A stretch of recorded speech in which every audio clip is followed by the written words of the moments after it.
الجزائر الثائرة. هذا النص الذين يتابعون معي في الفيسبوك، في جوجل بلس، في تويتر، في إلى آخره، وقد نشر عالميا، وقد قرأه أو على الأقل شاهده مئات الآلاف من الناس في أماكن متعددة من العالم. بسم الله الرحمن الرحيم. العنوان: الجزائر الثائرة. الجزائر الثائرة 54-62. ضاق الخناق واشتد الوثاق، وتلهم الفضاء حتى لم يبقى إلا بعض النجوم النادرة في ليل طويل ثقيل تغطي مصادر الضوء فيه هموم المآسي التي حقنها الاستثمار البغيض في ذات البلاد ونفوس العباد طوال ما يربو عن القرن من الزمان. كانت النكبة شديدة عنيدة، كانت النكبة شديدة عديدة حتى تجاوزت الألم وألم الألم وما بعد ألم الألم. وكان الصبر فقد معناه، وأصبح مرادفا لعدمية الوجود عند أكثرية الجزائريين والجزائريات الذين ألغيت جزائريتهم وأصبحوا مجرد أهالي زنجان، وأصبحوا مجرد أهالي بصفة عبيد عند شذاذ أوروبا ومجرميها ومرتزقتها الذين جلبتهم فرنسا الهمجية، وبمجرد وصولهم أطلقت عليهم صفة الأقدام السوداء ووضعت أياديهم المدنسة في الجزائر المقدسة، فلم يتركوا إثر ذلك في أيادي أهلها لا ثمينة ولا رخيصة من مختلف ما تكون به الحياة حياة. في ظل هذه النكبة المدمرة، في ظل هذه النكبة المدمرة التي غطت الجزائر كلها ودامت طوال 5 أجيال متتالية، تعرض شعبها وهو يقاوم بوسائل مختلفة إلى الإبادة وراء الإبادة، والمجاعة وراء المجاعة، والوباء فوق الوباء، والإهانة مع الإهانة، والتجهيل بجانب التجهيل، والمسخ تلو المسخ، والإغراء إثر الإغراء، والقمع الدائم الشامل الذي ما فوقه قمع، وما يجري هذا المجرى من أساليب استعمارية استيطانية هادفة إلى التدجين التام أو المحو التام. وبقدر ما كانت تلك المآسي نقمة وموتا يسيران جهارا نهارا بين الناس، لقد كانت أيضا مشتلة لإنتاج بذور حقد مطلق على فرنسا الهمجية عدوة الإنسان وحقوقه، كما كانت مدرسة عملية لتربية أبطال الجزائر وبطلاتها الذين رفعوا من غير ملل ولا كلل راية الجهاد والمقاومة والإصلاح والنضال والثورة جيلا بعد جيل من أجل طرد العدوة اللدودة مهزومة مدحورة، ولو أدى ذلك إلى التضحية بمعظم رجال الجزائر ونسائها. وهكذا تجلت الثورة التحريرية النوفمبرية خاتمة لمسار طويل عسير من المقاومات المسلحة وغير المسلحة بحثا عن معنى الحياة الذي عملت فرنسا الاستعمارية على وأده وهو حي يصرخ بها على صوته. قامت ثورتنا عملاقة جبارة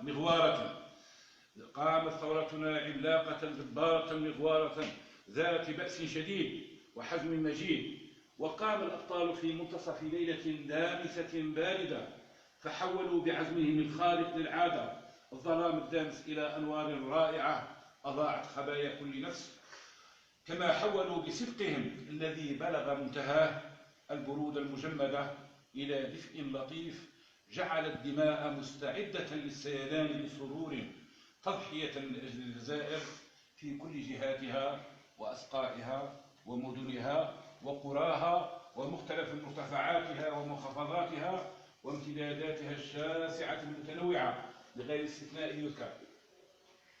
لم يكن أمر الثورة الجزائرية في عصرها هينا سهلا كما تتصوره حاليا بعض الرؤى المحدودة. لم يكن أمر الثورة الجزائرية في عصرها هينا سهلا كما تتصوره حاليا بعض الرؤى المحدودة.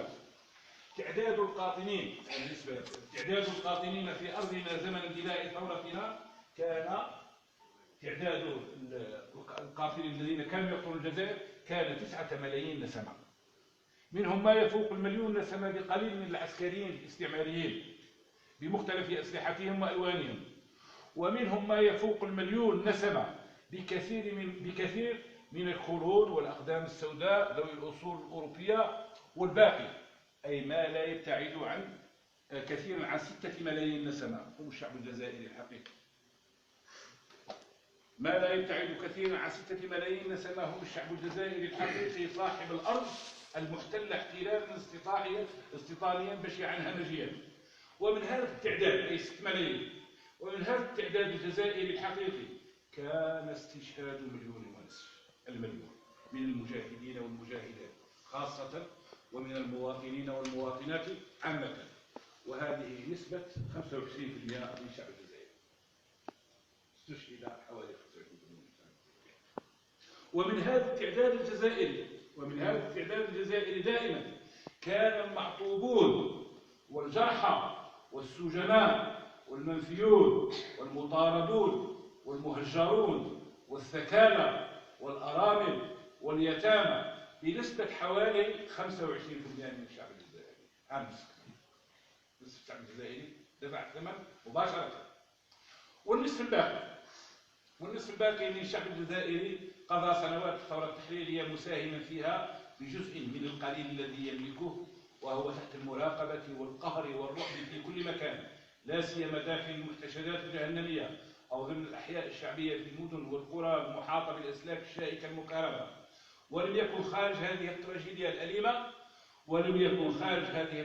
الأليمة المريرة إلا الذين كانوا موالين للاستعمار وخانوا الوطن والانتماء بصفة أو أخرى، وهؤلاء قضت الثورة على بعضهم ثم التحق بعضهم أو جلهم بفرنسا حين ترجع السيادة الوطنية. ولم يكن استشهاد الشهداء والشهيدات بطريقة واحدة. كل الناس يعتقدون بأن الشهداء والشهيدات ماتوا بطريقة واحدة تقريبا. لم يكن استشهاد الشهداء والشهيدات بطريقة واحدة، وإنما كان متعدد الطرق بتعدد الوسائل التي استخدمتها فرنسا الهمجية الإجرامية طوال سنوات الثورة التحريرية. فمنهم رحمة الله عليهم أجمعين من سقط برصاص المواجهة في معركة من المعارك الكبرى أو الوسطى أو الصغرى التي حدثت في مختلف أصقاع الجزائر، وعلى رأسها الجبال الشامخة. ومنهم من تمزق تحت القذائف المدفعية القادمة من الجو بطائراته الصفراء ونفاثاته التي قبلت الجزائر عرضا وطولا، أو من البحر بسفنه الحربية التي جعلت الشواطئ هدفا لها، أو من البر عن طريق الدبابات والمدرعات والمدافع المجرورة والمحمولة. ومنهم من تشرذم فوق الألغام التي غرست منها فرنسا الملايين، لا سيما في المناطق الحدودية أو الممنوعة باعتبارها أرضا عسكرية. ومنهم من ذبحته المنظمة الاستخبارية الاستعمارية المندسة في صفوفها بتسمية اليد الحمراء والمروج. ومنهم من احترق بالفوسفور والنابالم أو التفجير النووي. ومنهم من قطعت رأسه من قطعت رأسه المقصلة ذات صباح قبل شروق الشمس.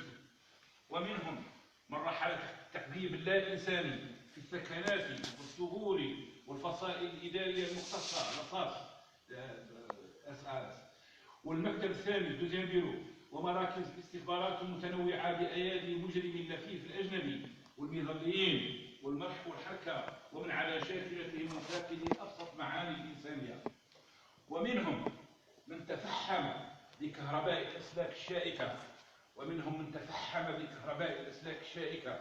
ومنهم من رمته المروحيات من علو شاهق وهو حي مقيد اليدين والرجلين في مياه البحر أو أحد الأنهار العميقة أو فوق صخور الجبال. ومنهم من وصلت إليه يد الاستعمار الغاشم في المظاهرات الشعبية العارمة التي عمت في المدن الجزائرية الكبرى وامتدت إلى قلب بلاد العدو. ومنهم من قتلته المنظمة